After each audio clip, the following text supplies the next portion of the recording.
Hi guys, this is Daryl Addison at Torpedopot.com.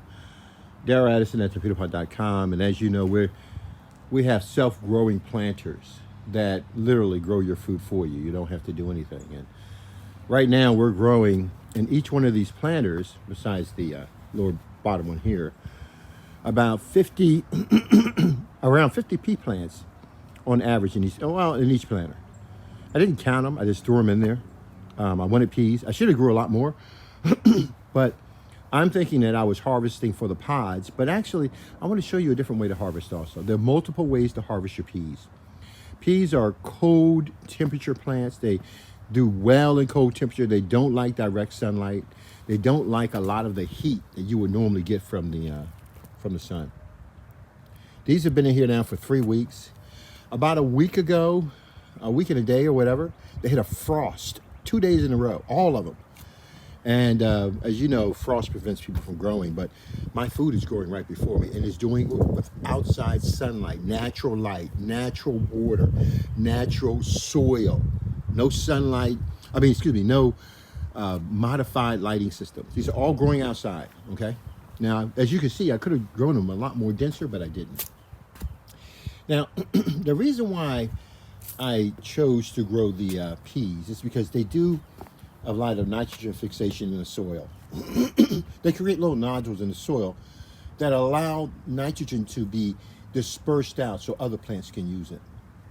So what I do is I grow my peas, develop my nitrogen, and then I go ahead and plant Swiss chard. There's also Swiss chard in this planter that should be coming up pretty soon also, that you're gonna see.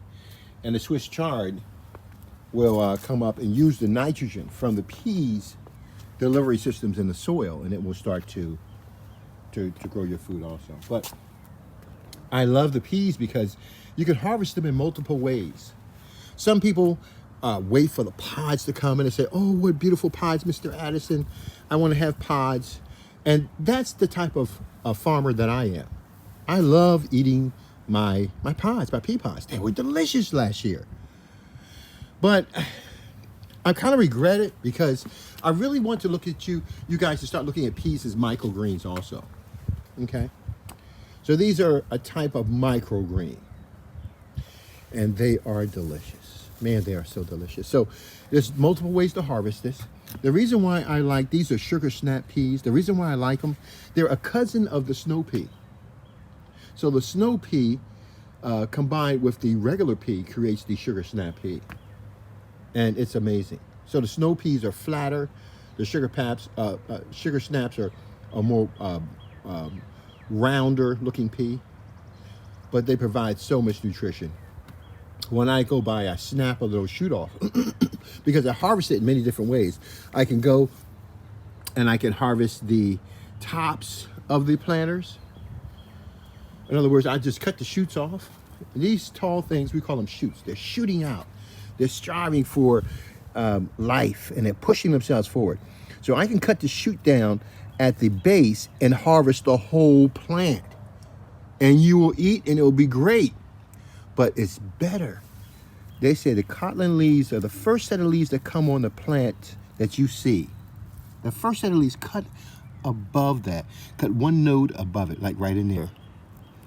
So there's that first leaf. Second leaf, right above the second leaf, I want you to make your cuttings. So if I'm going to get my cuttings, I'm going to let this grow a little bit bigger. That way, if I just get the tips of each one, then they'll constantly grow and get fuller and start to promote more blooms horizontally than growing up and down. So I would do that with my pea plants. And I just wanted to run this, guys, by you because we have 50. So let's count these planters. We have 1, 2, 3, 4, 5, 6, 7, 8, 9, 10, 11, 12, 13 planters. 13 planters growing 50 seeds, dropping 50 pea seeds in. Well, that's going to be a lot. That is going to be a lot. Jeez, that's going to be a lot of. And just imagine now, we're growing plants, okay?